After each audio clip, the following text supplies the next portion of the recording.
DGP Ramachandra Rao ಅವರ ರಾಸಲೀಲೆ ಪ್ರಕರಣ ಈಗ ಮಾರ್ಕೆಟ್ನಲ್ಲಿ ಬಿಸಿ ಕೇಕ್ನಂತೆ ಸೇಲ್ ಆಗ್ತಾ ಇದೆ.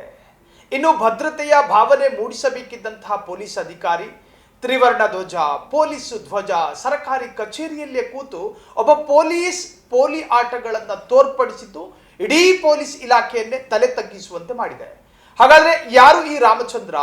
ಜೊತೆಗೆ ಇವರು ಈ ಹಿಂದೆ ಸಾಕಷ್ಟು ಕರ್ನಾಟಕದ ಬೇರೆ ಬೇರೆ ಭಾಗಗಳಲ್ಲೂ ಕೂಡ ಕರ್ತವ್ಯವನ್ನ ನಿರ್ವಹಿಸಿದ್ದಾರೆ. ಸ್ವತಃ ಇವರ ಜೊತೆ ಕೆಲಸ ಮಾಡಿದಂತಹ ಮಾಜಿ ಪೊಲೀಸ್ ಅಧಿಕಾರಿ ಗಿರೀಶ್ ಮಠಣ್ಣವರು ಇವತ್ತು ನಮ್ಮ ಜೊತೆ ಇದ್ದಾರೆ.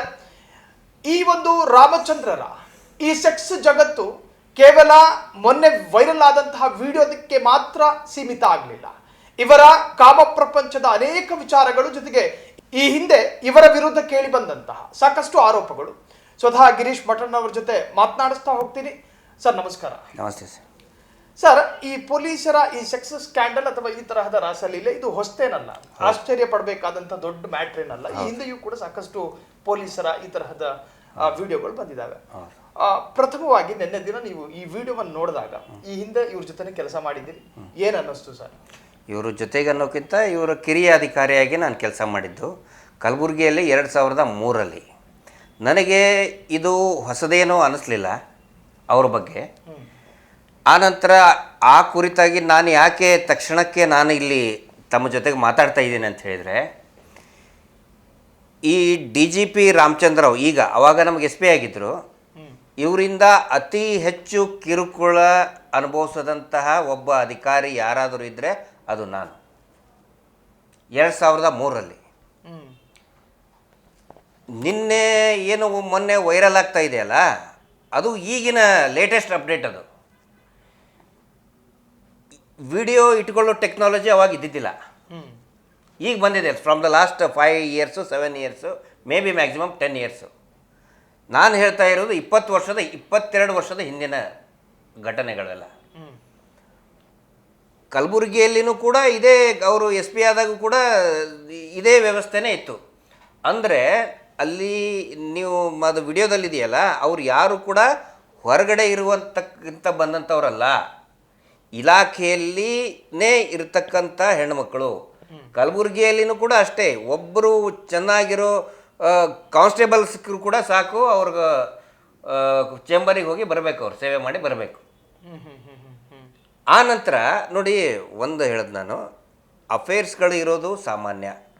ಒಂದು ವೇಳೆ ಇಲಾಖೆಯಿಂದ ಆಚೆಗೆ, ಅವರ ಕಚೇರಿಯಿಂದ ಆಚೆಗೆ ಇದ್ದರೆ ನಾವ್ಯಾರು ಪ್ರಶ್ನೆ ಮಾಡುವಂಗೆ ಇರಂಗಿಲ್ಲ, ಕನ್ಸೆನ್ಸ್ ಇತ್ತಂತ ಹೇಳಿದರೆ.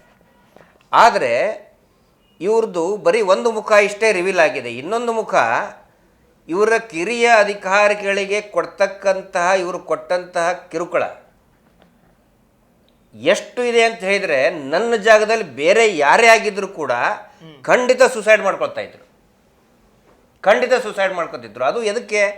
ಸರಿಯಾಗಿ ಡ್ಯೂಟಿ ಮಾಡಿದ್ದಕ್ಕೆ. ಈಗ ಒಬ್ಬ ಇವನು ನೊಟೋರಿಯಸ್ ರೌಡಿ ಇದ್ದ ಅಲ್ಲಿ, ಅಂದರೆ ಎಡ್ರಾಮಿಯಲ್ಲಿ ನಾನು ಕೆಲಸ ಮಾಡಬೇಕಾದ್ರೆ ನೊಟೋರಿಯಸ್ ರೌಡಿ ಇದ್ದ. ಅವನ ಮೇಲೆ ಕಂಪ್ಲೇಂಟ್ ಕೂಡ ಬಂದಿತ್ತು. ಅವನ್ನ ಹಿಡ್ಕೊಂಡು ಅರೆಸ್ಟ್ ಮಾಡಿದೆ ನಾನು.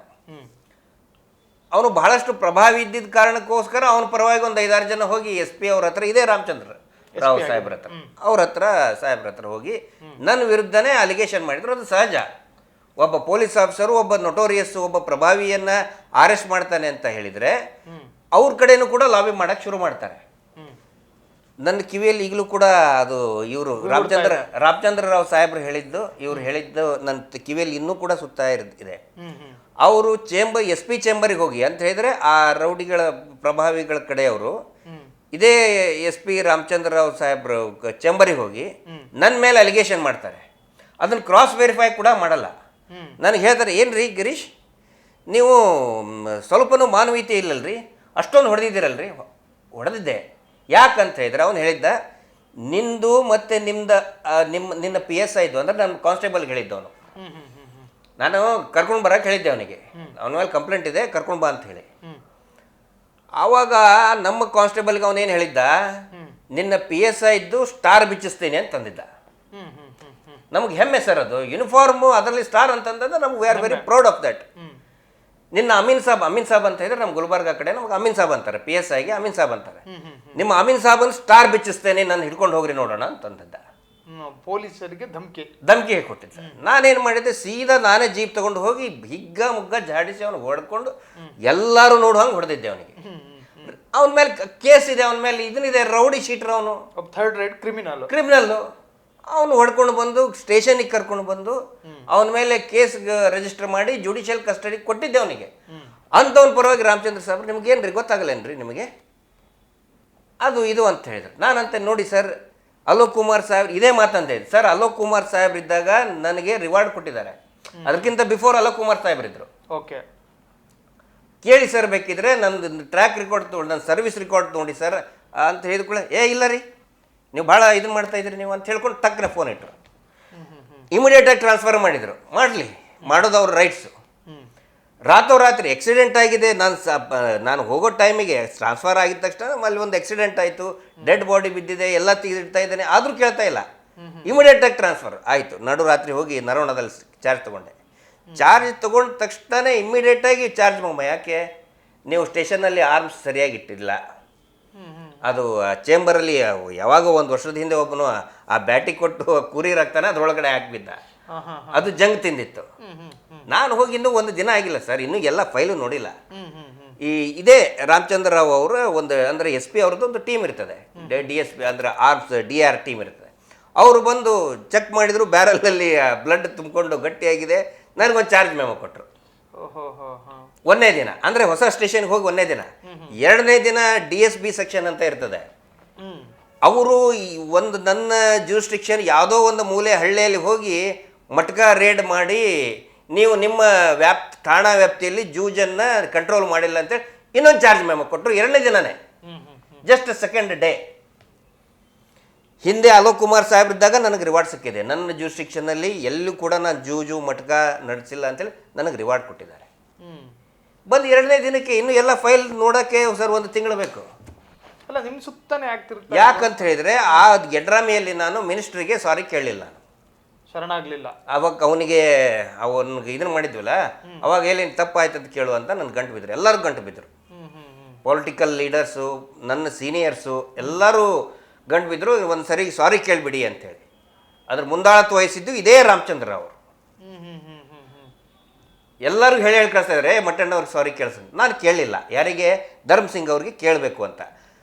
ಆಮೇಲೆ ಧರ್ಮ್ ಸಿಂಗ್ ಸಾಹೇಬರು ಅವಾಗ ಏನು ನಮಗೆ ಅಂದರೆ ಅವರೇನು ಹಠಕ್ಕೆ ಬಿದ್ದಿದ್ದಿಲ್ಲ. ಆಮೇಲೆ ಧರ್ಮ್ ಸಿಂಗ್ ಅವರು ತೀರ್ಕೊಳ್ಳೋಕ್ಕಿಂತ ಮುಂಚೆ ನಾನು ಹೋಗಿ ಭೇಟಿಯಾದಾಗ ಪಾಪ ತುಂಬ ಚೆನ್ನಾಗಿ ಮಾತಾಡಿದ್ರು ಅವರು. ಅವ್ರ ಮಗನಿಗೂ ಹೇಳಿದ್ರು, ಅಜಯ್ ಸಿಂಗಿಗೆ, ಅಜಯ್ ನೋಡು ಗಿರೀಶ್ ಬಂದಿದ್ದಾನೆ, ಏನಾರು ಕೆಲಸ ಇದ್ರೆ ಮಾಡಿಕೊಡು ಅಂತೇಳಿ. ಅಂದರೆ ಧರ್ಮ್ ಸಿಂಗ್ ಅವ್ರಿಗೆ ಅವ್ರು ಯಾವತ್ತಿಗೂ ವಿರೋಧಿಗಳನ್ನು ಶತ್ರುಗಳನ್ನು ಇಟ್ಕೊಳ್ತಾ ಇರಲಿಲ್ಲ. ಆದರೆ ಇವ್ರು ಏನು ಮಾಡ್ತಾ ಇದ್ರು, ಅವ್ರಿಗೆ ತುಂಬ ಫೇವರ್ ಮಾಡಬೇಕಲ್ಲ. ಇವರು ಸಿಕ್ಕಾಪಟ್ಟೆ ಟಾರ್ಚರ್ ಎವ್ರಿ ಡೇ. ಸಾರಿ ಕೇಳಿಸ್ರಿ, ನಾನು ಸಾರಿ ಕೇಳಿಲ್ಲ. ಈಗ ಪರಿಸ್ಥಿತಿ ಹೆಂಗೆ ಬಂದಿದೆ ನೋಡಿ. ನಾನು ಆ್ಯಕ್ಚುಲಿ ಮಾತಾಡಬಾರ್ದಾಗಿತ್ತು. ಹಿಂದೆ ರನ್ಯಾರಾವ್ ಪ್ರಕರಣದಾಗಲೂ ಕೂಡ ಮಾತಾಡೋಣ ಅಂದ್ಕೊಂಡಿದ್ದೆ ನಾನು. ಅವಾಗ ಏನು ಇದಕ್ಕೆಲ್ಲ ನಾನು ಹೇಳಿದ್ನಲ್ಲ, ಅವಾಗ ಏನು ಕಂಟಿನ್ಯೂಸ್ ಚಾರ್ಜ್ ಮೆಮೊ ಕೊಟ್ಟಿದ್ದಾರೆ. ಮತ್ತೆ ಇನ್ನೊಂದು ದಿನ ಮರುದಿನನೇ ಲೋಕಾಯುಕ್ತ ಟ್ರ್ಯಾಪ್ ಮಾಡ್ಸಕ್ಕೆ ಬಂದರು ನನ್ನ ಮನೆಗೆ, ಕ್ವಾರ್ಟರ್ಸಿಗೆ, ನರವಣ ಕ್ವಾರ್ಟರ್ಸಿಗೆ.